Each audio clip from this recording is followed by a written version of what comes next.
Hi hello welcome to best of day. మరి ఈ రోజు బెస్ట్ ఆఫ్ డేలో కొత్త విశేషాలతో పాటు కొన్ని ఆసక్తికరమైన నిజాలు మరియు చరిత్రలో ఈ రోజు జరిగిన ముఖ్య సంఖ్యల గురించి తెలుసుకుందాం. Let's start the programme.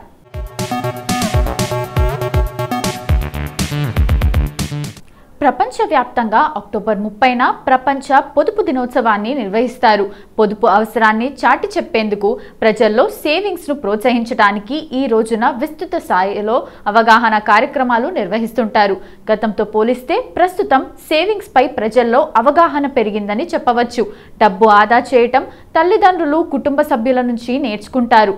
మన దగ్గర ఉన్న వనరులను తెలివిగా జాగ్రత్తగా భవిష్యత్తు అవసరాల కోసం క్రమ పద్ధతిలో ఉపయోగించడాన్నే పొదుపు చేయడం అంటారు. పొదుపు ఆలోచనను విస్తృతం చేయాలనే ఉద్దేశంతో ఇటలీలో తొలిసారి సమావేశాలు నిర్వహించారు. ఆ దేశంలోని మిలన్లో 1924లో తొలి అంతర్జాతీయ సేవింగ్స్ కాంగ్రెస్ సమావేశాలు జరిగాయి.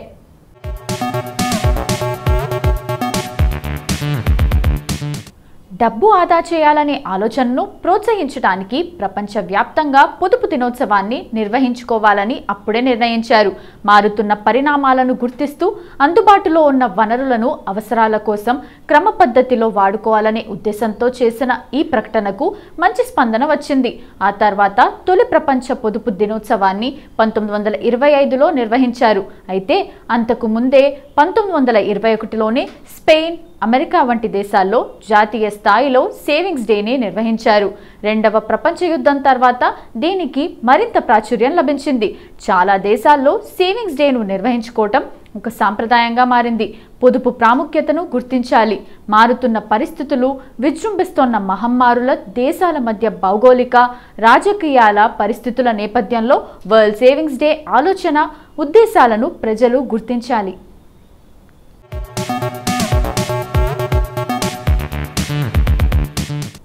ప్రజల ఆర్థిక వనరులు ఎల్లప్పుడూ సమృద్ధిగా ఉండవు. దీన్ని దృష్టిలో పెట్టుకొని డబ్బు ఆదా చేయడంతో పాటు పొదుపుపై పూర్తి స్థాయిలో అవగాహన పెంచుకోవాలి. ప్రభుత్వాలు ప్రత్యేక కార్యక్రమాలు నిర్వహిస్తూ ప్రజలకు పొదుపు విలువ చాటి చెప్పాలి. డబ్బు ఆదా చేసే ప్రాముఖ్యతపై పాఠశాల స్థాయి నుంచే బోధించాలి. చిన్న వయసులోనే పిల్లలకు డబ్బు దాచడం గురించి నేర్పితే ఆ అలవాటు పెద్దయ్యాక ఎంతగానో ఉపయోగపడుతుంది. ఆర్థిక భద్రతకు భరోసా. అంతర్జాతీయ పొదుపు దినోత్సవం అనేది కేవలం డబ్బు దాచడానికే పరిమితం కాదు.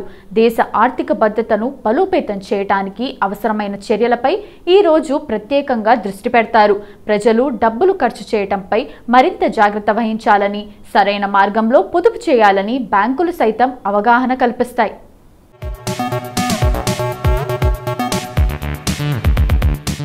ఇందుకు ప్రజలకు అందుబాటులో ఉన్న పద్ధతులను, సేవింగ్స్ అకౌంట్ విలువ గురించి చాటి చెబుతాయి. అభివృద్ధి చెందుతున్న దేశాల ఆర్థిక వృద్ధిలో సేవింగ్స్ డే ముఖ్యమైన పాత్ర పోషిస్తుంది. ఖర్చు సరైనదిగా ఉంటేనే జీవితం సాఫీగా సాగుతుంది. అది అనవసర అవసరాలకు మితిమీరితే జీవితం తలకిందులవుతుంది. అవును, పైసా కలిస్తేనే రూపాయి. జీవితం అనే బండిని సాఫీగా నడిపేందుకు అవసరమైన ఇంధనమే ధనం. పొదుపు చేయటం ప్రతి ఒక్కరికి అలవాటుగా ఉండాలని నిపుణులు సూచిస్తున్నారు.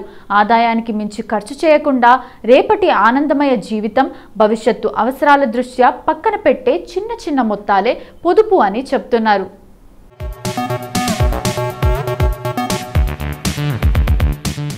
చిన్నారుల నుంచి వృద్ధుల వరకు పొదుపుపై అవగాహన ఉంటే వారి జీవితంలో హఠాత్తుగా సంభవించే ఆర్థిక కష్టాలను సులభంగా అధిగమించే వెసులుబాటు ఉంటుందని వివరించారు.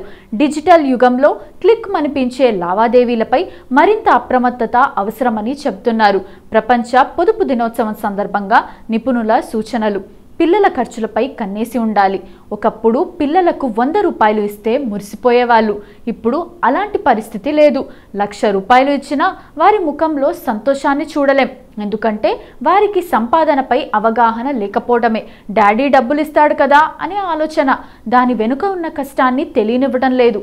చాలామంది పేరెంట్స్ పిల్లలకు డబ్బులు ఇచ్చే సమయంలో అది ఎంతవరకు అవసరం, ఎలా ఖర్చు పెట్టాలి అనే విషయాలపై అవగాహన కల్పించాలి.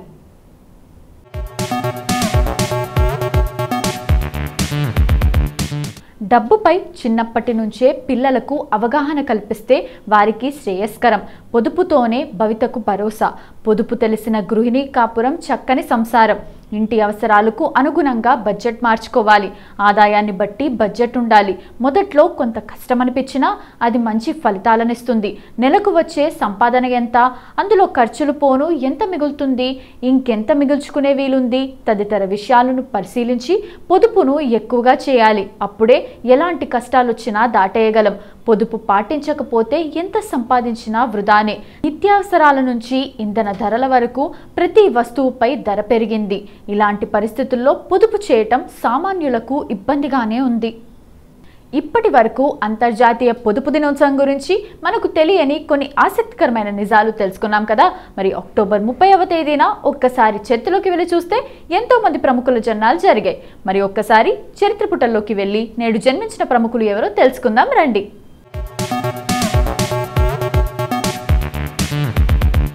హోమీ జహంగీర్ బాబా భారతీయ కేంద్రిక భౌతిక శాస్త్రవేత్త, Tata institute of fundamental research TIFR సంస్థకు వ్యవస్థాపక డైరెక్టర్.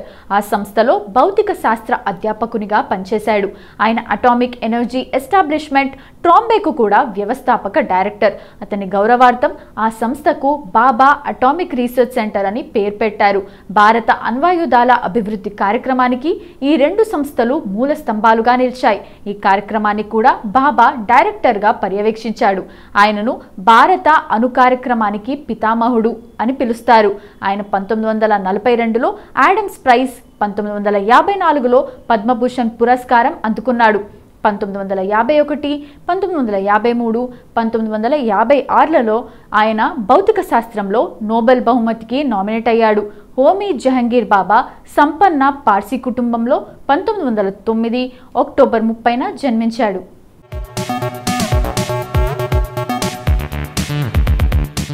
దలీప్ తాహిల్ ఒక భారతీయ చలనచిత్ర, టెలివిజన్, థియేటర్ నటుడు. బాజీగర్, రాజా, హమ్ హై రహీ ప్యార్ కే, ఖయామత్ సే ఖయామత్ తక్, ప్యార్ కి మిస్ కాల్లో నటుడు గౌరవ్ ప్రతీక్తో కలిసి అతను బాగా ప్రసిద్ధి చెందాడు. యూకేలో అతను BBC సోప్ ఒపెరా ఈస్ట్ ఎండర్స్లో జూన్ నుండి డిసెంబర్ 2003 వరకు ఫెరీరా కుటుంబానికి అధిపతి అయిన డాన్ ఫెరీరా వలె కనిపించాడు. దలీప్ అక్టోబర్ 30, 1952న భారతదేశంలోని ఉత్తరప్రదేశ్లోని ఆగ్రాలో భారతదేశ విభజన సమయంలో సింధ్ నుండి ఇటీవల వలస వచ్చిన సింధీ హిందూ కుటుంబంలో జన్మించారు. తాహిల్ తన 10 సంవత్సరాల వయసులో నైనిటాల్లో షేర్వుడ్ కళాశాలలో ఉన్నప్పుడు వేదికపై కనిపించడం ప్రారంభించాడు.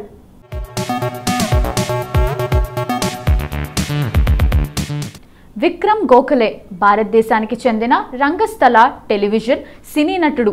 ఆయన మరాఠీ థియేటర్, సినిమా నటుడు. చంద్రకాంత్ గోఖలే కుమారుడు. గోఖలే 2010లో స్ప్రింట్ ఆర్ట్స్ క్రియేషన్ బ్యానర్పై నిర్మించిన మరాఠీ సినిమా ఆఘాత్తో దర్శకుడిగా పరిచయమయ్యాడు. విక్రమ్ గోఖలే 2011లో థియేటర్లో తన నటనకు సంగీత నాటక అకాడమీ అవార్డును, 2013లో మరాఠీ సినిమా అనుమతిలో నటనకు గాను ఉత్తమ నటుడి విభాగంలో జాతీయ చలనచిత్ర అవార్డును గెలుచుకున్నాడు. గోఖలే అక్టోబర్ 30, 1945న పూణే, బొంబై ప్రెసిడెన్సీలో జన్మించారు.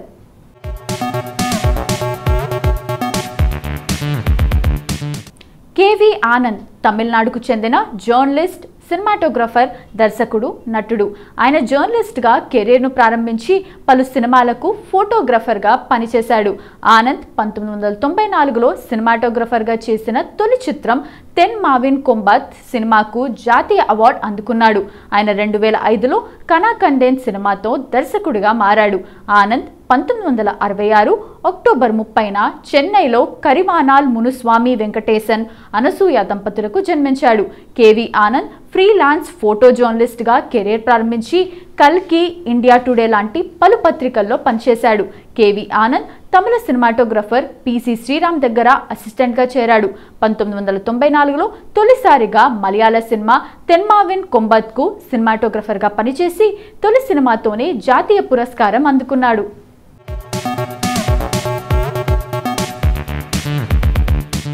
అభిజిత్ భట్టాచార్య వృత్తిపరంగా అభిజిత్ అని పిలుస్తారు. అతను ప్రధానంగా హిందీ చిత్ర పరిశ్రమలో పాడే భారతీయ నేపథ్య గాయకుడు. హిందీతో పాటు అతను మరాఠీ, నేపాలీ, తమిళం, భోజ్పురి, పంజాబీ, ఒడియా, పశ్చిమ బెంగాల్, బంగ్లాదేశ్లో తన మాతృభాష బెంగాలీతో సహా ఇతర భాషల్లో కూడా పాడాడు. అభిజిత్ 1000కి పైగా సినిమాల్లో 6050 పాటలు పాడారు. అతను 2014 సంవత్సరంలో ఫోర్బ్స్ పాపులర్ 100 ఇండియన్ సెలబ్రిటీకి నామినేట్ అయ్యాడు. అభిజిత్ ఉత్తరప్రదేశ్లోని కాన్పూర్లో న్యూస్ ఎడిటర్ ధీరేంద్రనాథ్ భట్టాచార్య, అతని భార్య కమలా భట్టాచార్య దంపతులకు నలుగురిలో చిన్నవాడైన కాన్పూర్కు చెందిన బెంగాలీ బ్రాహ్మణ కుటుంబంలో అక్టోబర్ 30, 1958న జన్మించాడు.